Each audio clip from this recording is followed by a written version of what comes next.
नमस्कार, आप सभी का स्वागत है इसी एग्जाम कोच की ऑनलाइन क्लास में।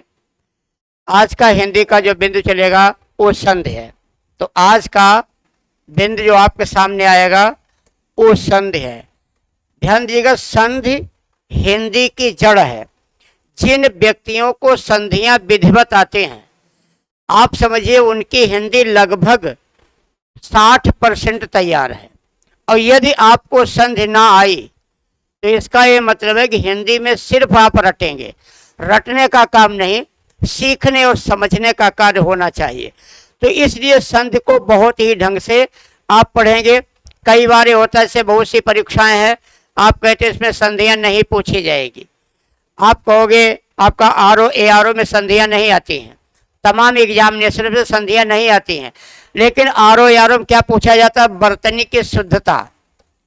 बिना संधि के आप बर्तनी की शुद्धता पता ही नहीं कर सकते। संधि जड़ है, नींव है, इस पे इमारत खड़ी है हिंदी की। तो ध्यान दीजिएगा, संधि से हम बर्तनी की शुद्धता का पता करते हैं, संधि से हम शब्द के अर्थ का पता करते हैं, संधि से हम तत्सम शब्दों का पता करते हैं, संधि से हम विलोम शब्दों का पता करते हैं, संधि से हम यौगिक शब्दों का पता करते हैं, और संधि से हम योग रूढ़ शब्दों का भी पता करते हैं। ध्यान ये रखना है, केवल रटने वाला पढ़ना नहीं है, पुस्तकीय ज्ञान नहीं रखना है। इस ज्ञान को व्यावहारिक अमल में लाना है, व्यावहारिक रूप लेना है। तो सबसे पहले इसकी शुरुआत में आपको बताता हूं, जिससे आपको ये पता चलेगा कि संधि होता क्या है। आज के बाद ये बात नहीं भूलेंगे, कभी किसी ने पूछा संधि क्या है तो आप ये जवाब दे सकें संधि क्या होती है। तो ध्यान दीजिएगा, जो व्याकरण है, हिंदी व्याकरण के 3 भाग होते हैं। कितने भाग होते हैं हिंदी व्याकरण के? 3 भाग होते हैं। पहले भाग को कहते हैं वर्ण विचार, यानी पहला भाग वर्ण विचार है, दूसरा भाग शब्द विचार है, और तीसरे भाग को कहते हैं वाक्य विचार। क्योंकि हमने पहली ही क्लास में, पहली ही कक्षा में बात आपसे कह दी थी कि व्याकरण के कितने भाग? 3 भाग होते हैं, वर्ण, शब्द और वाक्य। वर्ण विचार में यानी वर्णमाला पढ़ा। वर्ण विचार में आपने क्या पढ़ा था? वर्णमाला पढ़ा था। अब वर्णमाला के बाद आप पढ़ना चाहते हैं शब्द। वर्ण से शब्द बनेगा कैसे? वर्ण से शब्द कैसे बनाएंगे? प्रश्न तो ये है। तो वर्ण से शब्द बनाने के नियम क्या है? तो वर्ण से शब्द बनाने की 4 इकाइयां हैं। कौन कौन सी, कितनी इकाइयां हैं? 4। संधि, समास,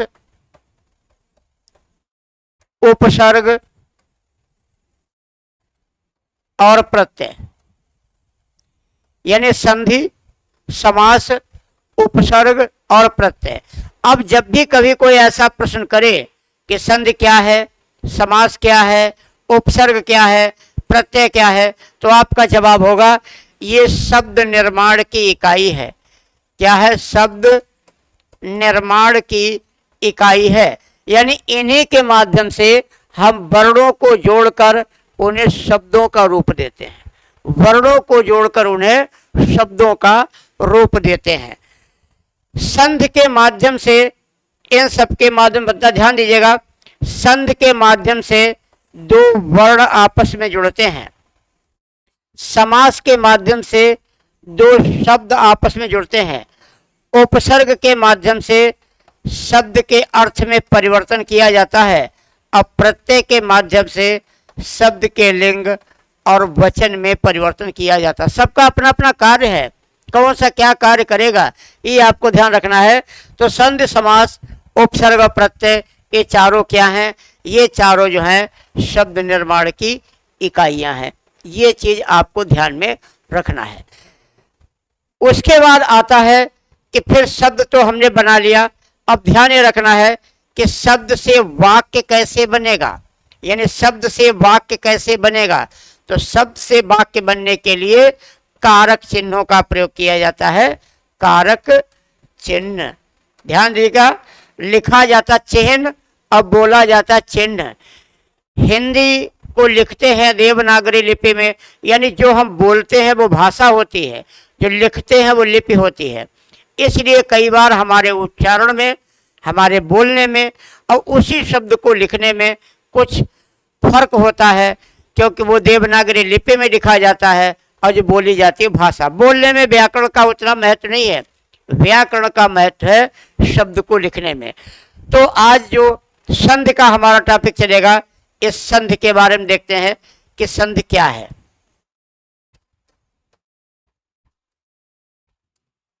ध्यान रखेंगे संधि में कम से कम 2 शब्द होते हैं। आप प्रश्न पूछते रहिए, और ना प्रश्न पूछ पाओ तो हम खुद एक प्रश्न पूछ लेंगे, वो आपको जवाब भी दे देंगे। कौन से प्रश्न होने चाहिए? अभी आपको बताया गया कि संधि शब्द निर्माण की इकाई है, तो फिर संधि के दोनों तरफ शब्द कौन से आ गए? तो ध्यान दीजिएगा, संधि समास उपसर्ग प्रत्यय के माध्यम से शब्द बनते हैं। वो शब्द होते हैं यौगिक और योगरूढ़। शब्द 3 प्रकार के होते हैं, रूढ़ शब्द भी होते हैं, ये बने बनाए शब्द हैं। संधि और समास के या उपसर्ग के प्रत्यय के सहयोग से जो शब्द निर्मित होते हैं वो या तो यौगिक शब्द होते हैं या योगरूढ़ शब्द होते हैं, रूढ़ नहीं होते हैं। संधि समास के दोनों तरफ जो शब्द पाए जाते हैं उन शब्दों को रूढ़ शब्द कहा जाता। अब बहुत ही ध्यान से देखिएगा, प्रथम शब्द का अंतिम वर्ण और अंतिम शब्द का प्रथम वर्ण मिलकर के किसी नए वर्ण का निर्माण करते हैं। यानी पहले शब्द का अंतिम अक्षर और अंतिम शब्द का पहला अक्षर मिलकर के कोई नया अक्षर बनाते हैं।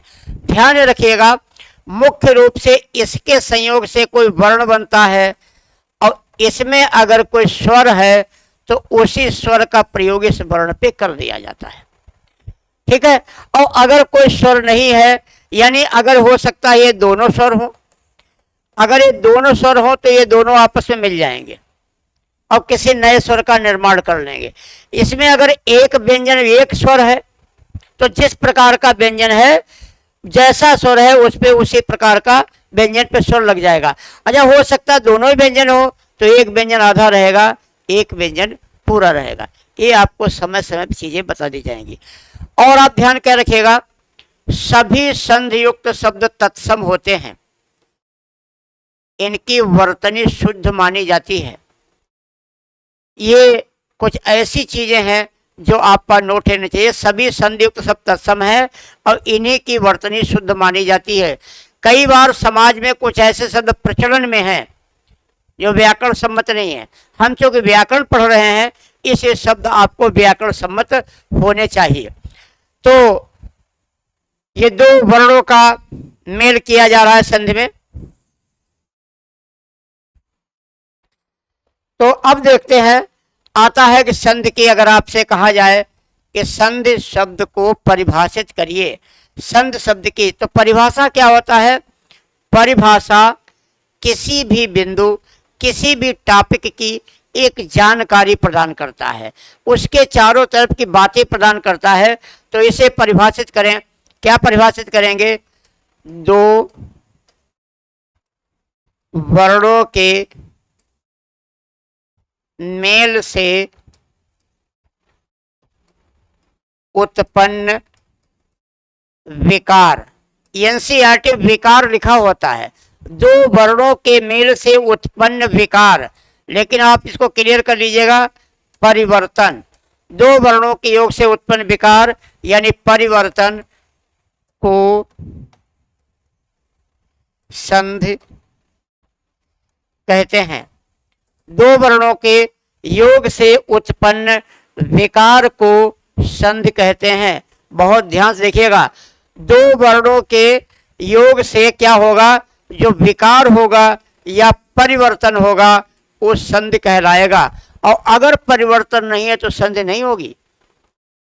आजकल ऐसे प्रश्न आ रहे हैं एग्जाम में कि किस शब्द में संधि है या किस शब्द में संधि नहीं है। चलिए हम आपको उदाहरण देते हैं। जैसे अगर कोई पूछे साकार शब्द में कौन सी संधि है, या किसी ने पूछा कि निर्बल शब्द में कौन सी संधि है, तो साकार शब्द में कौन संधि है और निर्बल शब्द में कौन संधि है। अब कोई पूछ रहा है सगुण शब्द में कौन सी संधि है। करते हैं विच्छेद। साकार को होगा स प्लस आकार, स प्लस आकार। इसमें क्या होगा, निह प्लस बल। इसमें क्या होगा, स प्लस गुण। बहुत ही ध्यान से अगर देखेंगे तभी समझ में आएगा, मन से पढ़ना चाहिए। तो सगुण, साकार और निर्बल। अब देखो, यहां था स, यहां था आकार, अक्षर थे 1 2 3 4 और यहां 1 2 3, यानी इस पोजीशन में और इस पोजीशन में फर्क है, परिवर्तन है, विकार है, ये संधि है। इधर देखते हैं, यहां नी विसर्ग लगा हुआ है, बल लिखा है, यहां विसर्ग नहीं है और रा लिखा हुआ है, यानी विकार है, परिवर्तन किया गया है। इस पॉइंट में, इस शब्द में संधि है। संधि का नाम क्या है वो अलग की बात है। अब आते हैं यहाँ स और गुण, यहाँ स और गुण, यानी इस पोजीशन में, इस पोजीशन में कोई फर्क नहीं है, अतः यहाँ संधि नहीं है। तो अगर परीक्षा में कभी पूछा जाए, हम भी एक आपको प्रैक्टिस सेट कराएंगे जिससे आपका एक अभ्यास हो जाएगा हम जवाब कैसे देते हैं। कहाँ संधि है, जैसे पूछा गया किस विकल्प में संधि नहीं है, किस विकल्प में स्वर संधि है, किस विकल्प में स्वर संधि नहीं है, इन सब पर आपको ध्यान रखना है। अगर दो शब्द एक साथ हो, इसका जरूरी बात संधि नहीं होती है, इसे संयोग भी कहते हैं। ऐसा नहीं दो जुड़े हैं संधि है।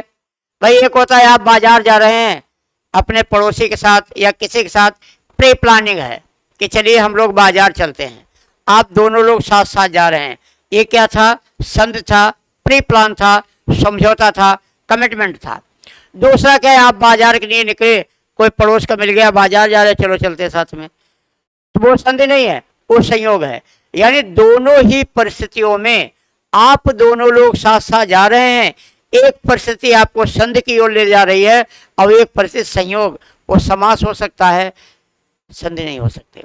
तो क्या ध्यान रखेंगे, प्रत्येक संधि युक्त शब्द तत्सम होते हैं, प्रत्येक संधि युक्त की जो वर्तनी है वो शुद्ध होती है और प्रत्येक संधि में कोई न कोई समास पाया जाता है। तो ये बिंदु कुछ चीजें हैं जो आपकी जानकारी में होनी चाहिए। ये अगर ध्यान रखेंगे तो आपके लिए पेपर बहुत ही सरल हो जाएगा। आगे देखते हैं संधि के बारे में क्या होता है। अब आते हैं संधि के भेद। आमतौर से हम कह सकते हैं संधि के भेद 3 होते हैं। संधि के भेद 3 होते हैं, हर किताब में लिखा है। लेकिन अगर हम किसी चीज को तथ्य के साथ पढ़ते हैं, सबूत के साथ पढ़ते हैं, तो ज्यादा सरल हो जाता है। मान लिया संधि के भेद कितने 3 हैं। अब मान लिया किसी ने तर्क कर दिया आपसे कि 3 क्यों है, 4 क्यों नहीं है, 5 क्यों नहीं है, 2 क्यों नहीं है, 3 ही क्यों है। तो हमारा ये जवाब होगा ऐसा किताब में लिखा है इसलिए 3 है। तो ये जवाब नहीं देना है, तथ्य के साथ जवाब देना है कि संधि के भेद 3 ही क्यों है। तो आपका जवाब होगा संधि वर्णों का मेल है। संधि क्या है, 2 वर्णों का मेल है। और वर्णों को हिंदी में कितने प्रकार से मिलाया जा सकता है वो आप देखिएगा। वर्णों का मेल 6 प्रकार से हो सकता है। या तो आप क्या करेंगे, स्वर के आगे स्वर लाएंगे, या आप क्या करेंगे, स्वर के आगे व्यंजन लाएंगे, या आपका क्या होगा, आप व्यंजन का मेल स्वर से कराएंगे, या आप व्यंजन का मेल व्यंजन से कराएंगे, या आप विसर्ग का मेल स्वर से कराएंगे या आप विसर्ग का मेल व्यंजन से कराएंगे। यानी तथ्य के आधार पर चीजों को पढ़ने से वे चीजें सिंपल हो जाती, सरल हो जाती हैं और फिर रटना नहीं पड़ता है, आपके मन मस्तिष्क में वो बैठ जाती हैं। इसलिए जरूरी है किसी चीज की बात, देखो कोई भी विषय हो रटने की जरूरत ही नहीं, अगर वो बात हमारी समझ में आ गई, वो चीज हमने आत्मसात कर ली, मेरे दिमाग में बैठ गई, तो फिर वो रटना नहीं होता है। हिंदी में वर्णों का मेल 6 प्रकार से ही हो सकता है। क्या इसके अलावा कोई आपके पास ऐसा नियम है कि आप वर्णों का मेल कर सके? यानी इसके अलावा भी कोई ऐसा नियम है जिससे आप वर्णों को आपस में जोड़ सकते हैं? नहीं जोड़ सकते। अगर हो तो बताइएगा। अब देखिए, अगर स्वर से स्वर का मेल हुआ तो आपने नाम क्या रख दिया? स्वर संधि। यानी स्वर से स्वर का मेल होने पर आपने नाम रख दिया स्वर संधि। यदि स्वर से व्यंजन, व्यंजन से व्यंजन या व्यंजन से स्वर का मेल होता है तो इस स्थिति में आपने नाम रख दिया व्यंजन संधि। अब विसर्ग का स्वर से या स्वर का विसर्ग से मेल होने पर जो विकार या परिवर्तन होगा उस स्थिति को आपने कह दिया विसर्ग संधि। अतः हिंदी में संधियों के भेद 3 ही हो सकते हैं, ना 1, ना 2, ना 4, ना 6, ना 8। तो ये आपके सामने क्रम लिखा हुआ है, इसको आप स्क्रीनशॉट ले लें तो सही रहेगा। यानी इतने ही स्वरों का मेल कराया जा सकता है। ये 2-2 के ग्रुप बना दिए जाते हैं और इनके मेल से जो स्थिति बनेगी वो स्थिति बनेगी।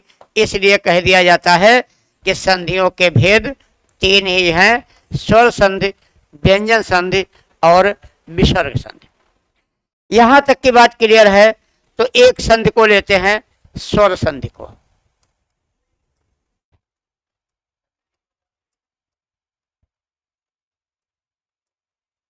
स्वर संधि, स्वर संधि को भी परिभाषा कर लेते हैं। स्वर संधि की, स्वर से स्वर का मेल होने पर जो विकार यानी परिवर्तन होता है उसे स्वर संधि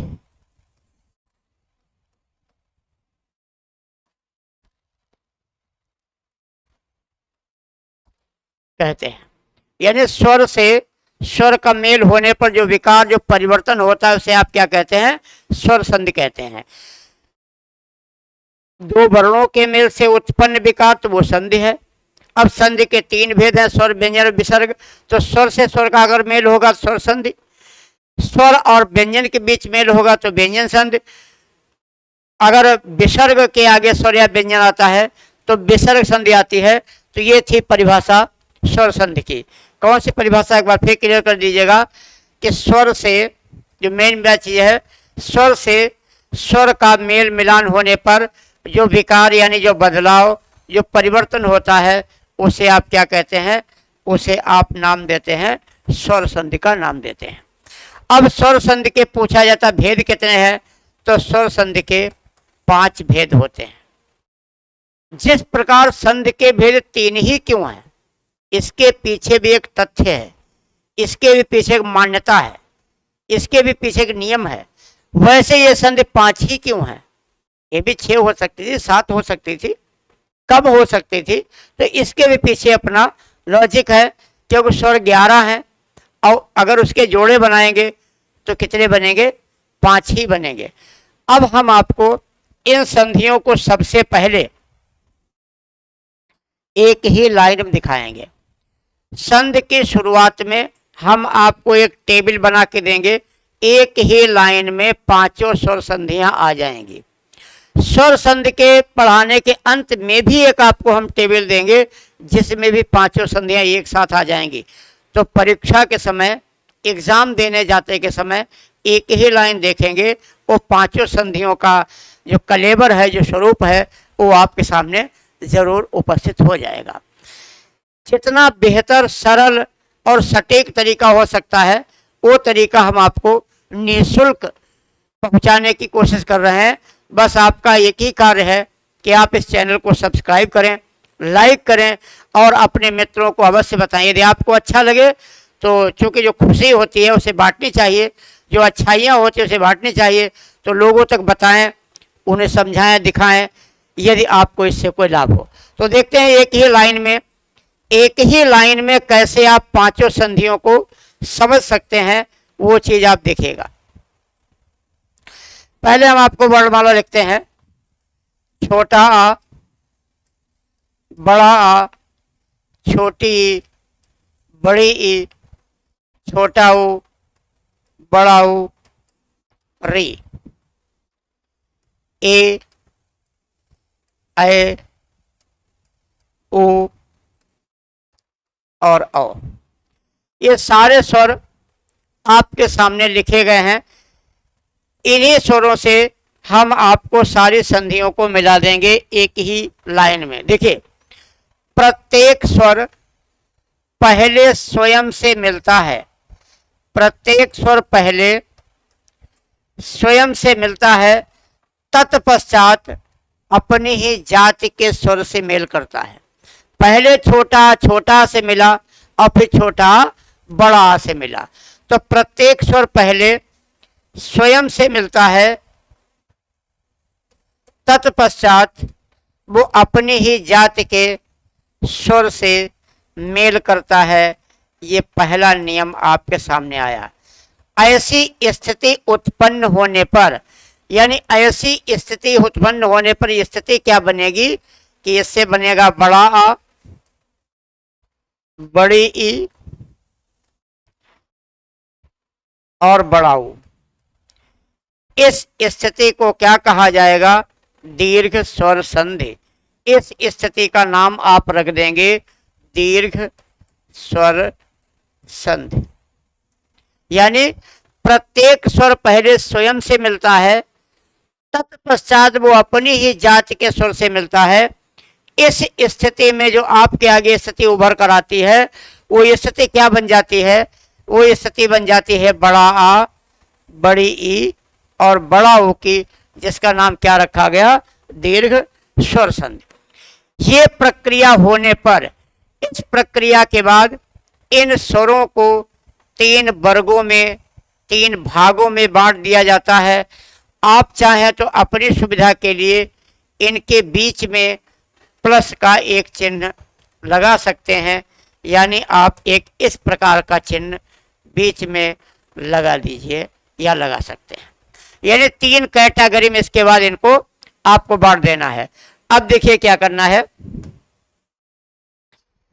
अब ये आ और आ, यानी ये दोनों आ और या आ क्या करते हैं? इनसे मिलने जाते हैं। इनसे मीन्स ई ऊ और री। अब आ की मुलाकात ई ऊ री से होगी, यानी इन सब से होगी, इन सब से होगी। और नाम क्या रख दिया जाएगा? गुण संधि। नाम क्या रख दिया जाएगा? गुण संधि। अब अगला देखते हैं।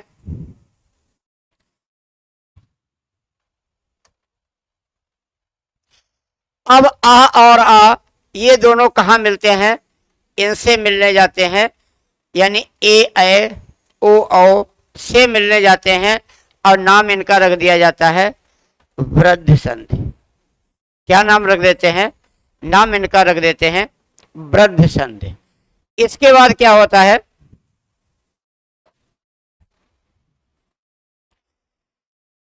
अब आ जो है इनसे भी मिल लिया, इनसे भी मिल लिया, ये चीजें इसकी क्लियर हो गई। अब क्या है, इनकी बारी है।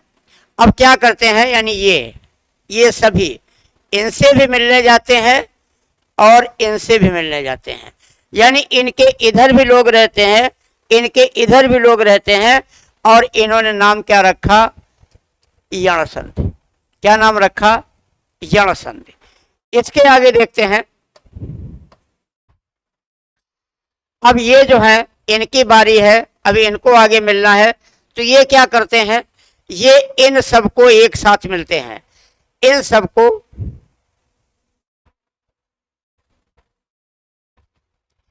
इन सब से एक साथ ये मिल लेते हैं, यानी ये इन लोगों से एक ही साथ में मिल लेते हैं और नाम रखते हैं अयाद संधि।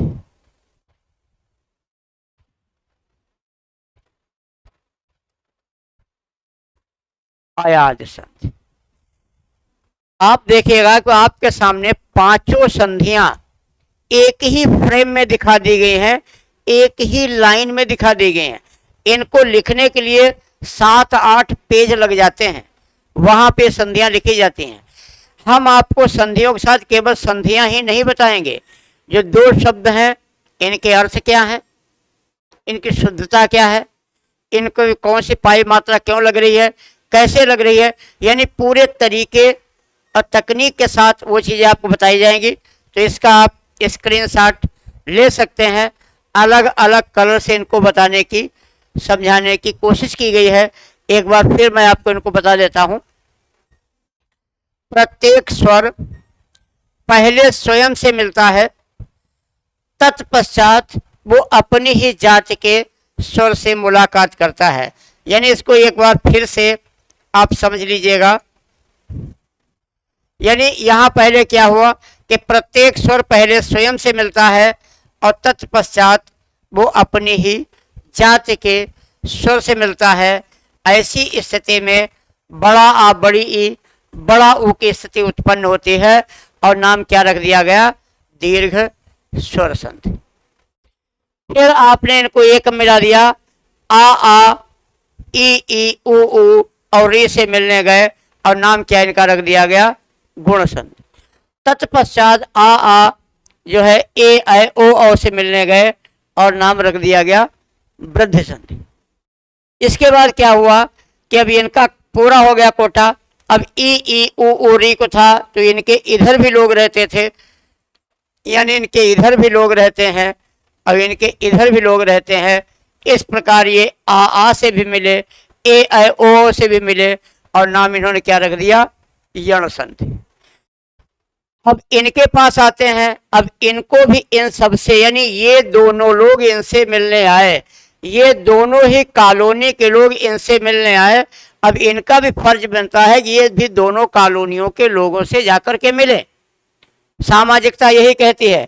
लेकिन इन्होंने क्या किया, इन्होंने इन सबको एक ही साथ मिल लिया, यानी इन सबको, इन सारे लोगों को एक ही साथ में इन्होंने मिल लिया, एक ही साथ मिल लिया और नाम क्या रखा, अयाद संधि। इस प्रकार संधियां पढ़ने के बाद में, संधियां समझने के बाद में जब हम एक बार फिर इस चीज़ को समझ लेंगे तो ये बात हमारे दिमाग में बैठ जाएगी कि ये चार्ट या इस प्रकार की चीज़ें क्यों बनाई गई थी या इसके पीछे क्या उद्देश्य था, इससे हमें किस प्रकार की शिक्षा मिलती है।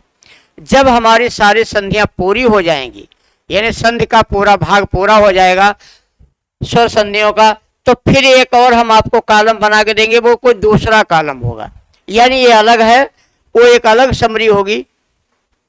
इन दोनों को पढ़ने के बाद स्वर संधि के सभी चीजें बिल्कुल क्लियर हो जाएंगी।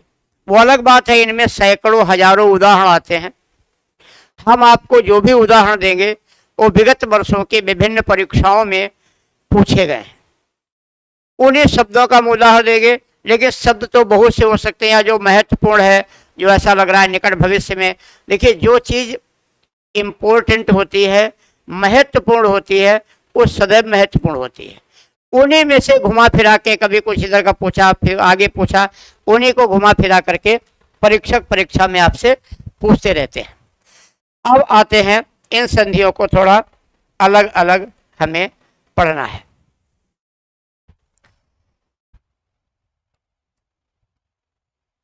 दीर्घ स्वर संधि, आप इसको केवल दीर्घ संधि भी लिख सकते हैं, लेकिन पूरी तरीके से अगर इसको हमें समझना है तो दीर्घ स्वर संधि ही लिखना चाहिए। इसको दीर्घ स्वर संधि को परिभाषित करते हैं, कैसे परिभाषित करते हैं? ह्रस्व या दीर्घ, ह्रस्व या दीर्घ यानी छोटा या बड़ा, ह्रस्व या दीर्घ यानी छोटा या बड़ा, आ ई उ के आगे ह्रस्व या दीर्घ आ ई उ आए तो क्रमशः बड़ा आ, बड़ी ई, बड़ा उ हो जाता है। समझ लीजिएगा, ह्रस्व या दीर्घ यानी छोटा या बड़ा, ह्रस्व या दीर्घ छोटा या बड़ा, आ के आगे छोटा या बड़ा आ ई उ आए तो बड़ा आ, बड़ी ई, बड़ा उ हो जाता है। कैसे होता है तो देखिएगा, आ के आगे आ आने से बड़ा आ बनता है, ई के आगे ई आने से बड़ी ई बनती है, ओ के आगे उ आने से बड़ा उ बनता है। यानी आ के आने आ जाएगा तो बड़ा, ई तो बड़ी ई, उ तो बड़ा उ। तो इससे एक बात स्पष्ट क्या हो रही है, सजातीय स्वर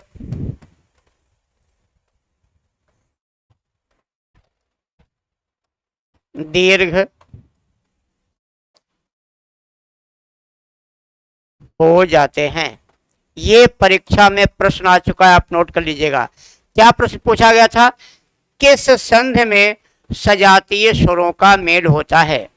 तो दीर्घ स्वर संधि में सजातीय स्वरों का मेल होता है। इधर आ तो उधर भी आ होगा। एक चीज और क्लियर कर लीजिएगा, कई बार पूछा जाता है कि अगर रे के आगे री आए तो क्या होगा।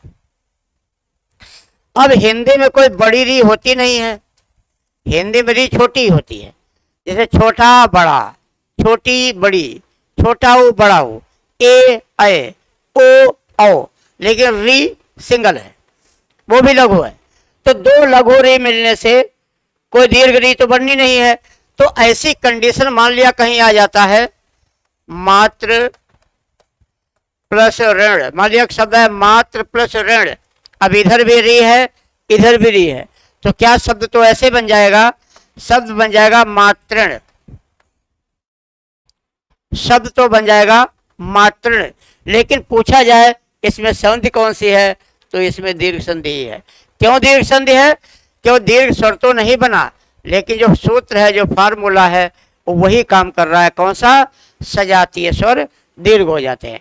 यानी फार्मूला यहाँ पर सजातीय स्वर वाला ही दिखाई दे रहा है। तो इन चीजों को आप समझे। अच्छा, ह्रस्व या दीर्घ इसलिए कहा गया, स्वर के आगे स्वर हो, लेकिन किस स्वर के आगे कौन सा स्वर होगा इससे कोई मतलब नहीं होता। यानी किस स्वर के आगे किस स्वर का मेल होगा, इस चीज से मतलब नहीं है।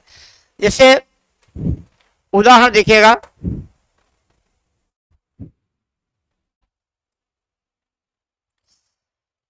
अगर छोटा आ प्लस छोटा आ हो तो भी आपको बड़ा आ बनाना है। अगर बड़ा आ प्लस बड़ा आ हो तो भी आपको बड़ा आ बनाना है। अगर एक छोटा एक बड़ा हो तो भी आपको बड़ा आ बनाना है। यानी ये ध्यान से देखिएगा इन चीजों को। ये कह क्या रहा, क्या कह रहा है, चाहे छोटा छोटा हो फिर भी बड़ा आ बनेगा, चाहे बड़ा बड़ा हो फिर भी बड़ा आ बनेगा, चाहे एक छोटा हो एक बड़ा हो फिर भी बड़ा आ बनेगा। इसलिए पहले लिख दिया जाता है ह्रस्व या दीर्घ। ह्रस्व या दीर्घ मतलब चाहे छोटा आ के आगे छोटा आए, चाहे बड़ा आ के आगे बड़ा आए, चाहे छोटा आ के आगे बड़ा आए, दोनों के मेल से जो बनेगा वो दीर्घ यानी बड़ा आ ही बनेगा। तो कई बार ऐसा भ्रम हो जाता है क्यों यहाँ बड़ा बन रहा है या क्यों ऐसी स्थिति आ रही है, तो ये चीज आपको विधिवत समझ लेनी चाहिए। तो आज की क्लास को अब हम यहीं रोकेंगे और अगली जो हमारी क्लास होगी आपको विस्तार से इन संधियों की जानकारी दी जाएगी। आप अपने मित्रों दोस्तों को बताएं, इस चैनल को सब्सक्राइब करें, खुद समझें। अब खुद में समझ में आए तो अपने साथियों को अवश्य बताएं। तब तक के नमस्कार, जय हिंद।